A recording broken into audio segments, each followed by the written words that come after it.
আমার বয়স তখন কতই বা, 4 কিংবা 5, অথচ আমার স্মৃতিকে আজও অন্ধকার করে দেয় সেই সময়ের একরাশ কালো ধোঁয়া।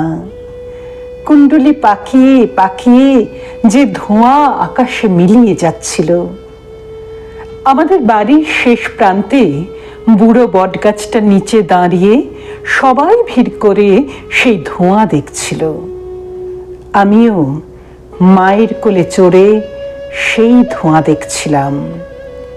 সবাই আতঙ্কে লাইট লাগছে, লাইট লাগছে, লাইট লাগছে বলে ছোটাছুটি করছিল।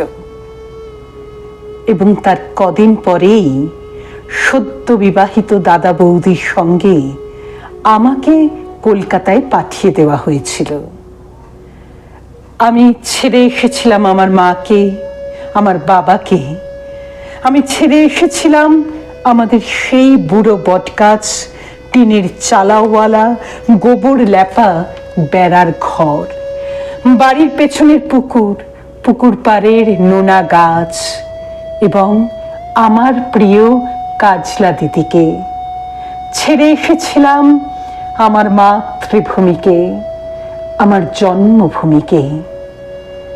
আর সেদিনের পর থেকে একদিনের জন্য আমি আর ওই জন্মভূমিতে ফিরে যেতে পারিনি, একবারের জন্যও না। এখন আমার স্মৃতিতে সব কিছু ঝাপসা। সেই ঘর, সেই গাছ, সেই কাজলা দিদি, সব সব। চাঁদপুর থেকে স্টিমারে করে গোয়ালন্দ থেকে ট্রেন, দর্শনায় আমাদের বাক্স প্যাঁটরা ওলট পালট, এবং অবশেষে এক সন্ধেবেলা শিয়ালদা স্টেশনে। তারপর ঘোড়ার গাড়ি চেপে প্রেমচাঁদ বড়াল স্ট্রিটের 3.5 হাত চওড়া এক অন্ধ গলি। সেই অন্ধ গলির 11 B নম্বর বাড়িতে একটি ঘর। সেই ঘরের দাদা বৌদির সঙ্গে খাঁচায় বন্দি আমি, যার মুখে তখনও নোয়াখাইল্লা ভাষার টান। আমি যাকে দেখলেই প্রাইমারি স্কুলের ছেলেরা কানের উপর হয়ে চিৎকার করে বলতো, বাঙালোর রস খাইল, ভার ভাঙিল, পয়সা দিল না। বাঙালোর রস খাইল, ভার ভাঙিল, পয়সা দিল না। সেই আমি চারদিকের ওই টিটকারির ভয়ে নিজের বাঙালপনাকে গোপন করার জন্য প্রাণপণ চেষ্টা করতে করতে ধীরে ধীরে যখন অন্য মানুষ হয়ে উঠেছিলাম, ঠিক তখনই আমার জন্মভূমি থেকে বাবার একখানা চিঠি এসেছিল।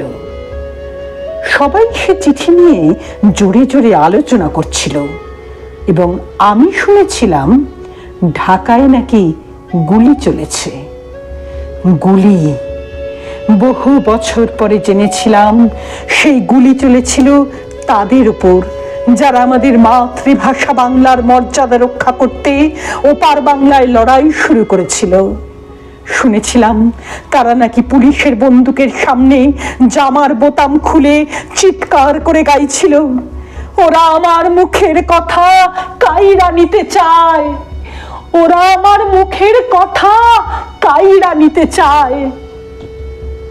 আর সেই মুখের কথার গৌরব রক্ষা করতেই তারা নাকি পুষ্পাঞ্জলির মতোই তাদের প্রাণকে সমর্পণ করেছিল। আর এপার বাংলায় আমি আমার সমস্ত বাঙালপনাকে ঝেড়ে ফেলে তখন ধীরে ধীরে হয়ে উঠছি কেতাদুরস্ত অন্য এক মানুষ। ইংলিশ মিডিয়াম স্কুল থেকে একটার পর একটা ক্লাস টপকে আমি রণপায়ে এগিয়ে চলেছি। ইংরাজিতে কথা বলায়, চাল চলনে, আদব কায়দায় আমি তখন সবাইকে মুগ্ধ করতে পারি। রাম ব্যানার্জি লেনের বাড়ি ছেড়ে আমরা উঠে এসেছি কলকাতার এক অভিজাত পাড়ায়। কেউ আর আমায় বাঙাল বলতে সাহস পায় না, বরং একটু সমীহ করেই চলে। আমার দাদা বৌদি আমাকে নিয়ে গর্ব করে। আমাদের ভূতপূর্ব বাঙাল জীবনকে আমরা তখন রীতিমতো ঘৃণা করতে শিখে গেছি। তারপর থেকে আমার জীবনে শুধুই চড়াই। আমি এখন এক সাহেবী কোম্পানির নামী অফিসার, যে কোম্পানির অভিভাবক এক নামজাদা বহুজাতিক কোম্পানি। সেই কোম্পানির স্বার্থে আমি এখন দেশে বিদেশে উড়ে বেড়াই। অধিকতর বিদেশি ব্যবসা, অধিকতর বিদেশি চুক্তি, অধিকতর বিদেশি পরামর্শ, কমিশন ইত্যাদি অর্জনের মধ্য দিয়েই আমার আজকের বিকাশ, আমার প্রতিপত্তি।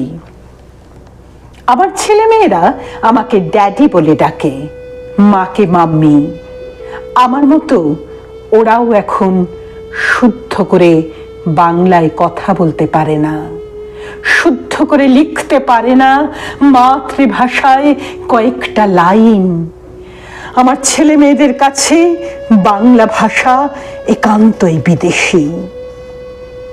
সেবার লন্ডনে এক জাপানি শিল্পপতিকে বিদেশের মাটিতে দাঁড়িয়ে তার মাতৃভাষা জাপানিতে অন্যদের সঙ্গে যখন অনর্গল কথা বলতে দেখেছিলাম, তখন আমার বুকের ভেতরে কেমন যেন একটা কষ্ট হচ্ছিল। ইংরাজিতে কথা বলতে না পারার জন্য ওই মানুষটির ভেতরে কোনো লজ্জা ছিল না, বরং মাতৃভাষায় কথা বলতে পারার অহমিকায় মানুষটিকে যেন উজ্জ্বল হয়ে উঠতে দেখেছিলাম।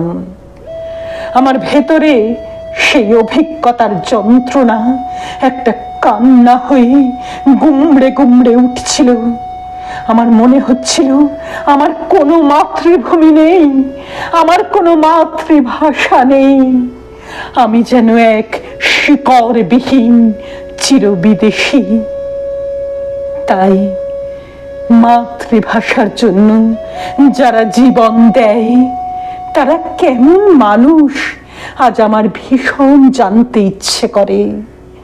আমার বুকের মধ্যে সেই বাংলাদেশের জন্য, সেই বাংলা ভাষার জন্য, একটুখানি বাঙালি হয়ে ওঠার জন্য একটা ভয়ঙ্কর যন্ত্রণা টন টন করে ওঠে। একটুখানি বাঙালি হয়ে ওঠার জন্য একটা ভয়ঙ্কর যন্ত্রণা টন টন করে ওঠে।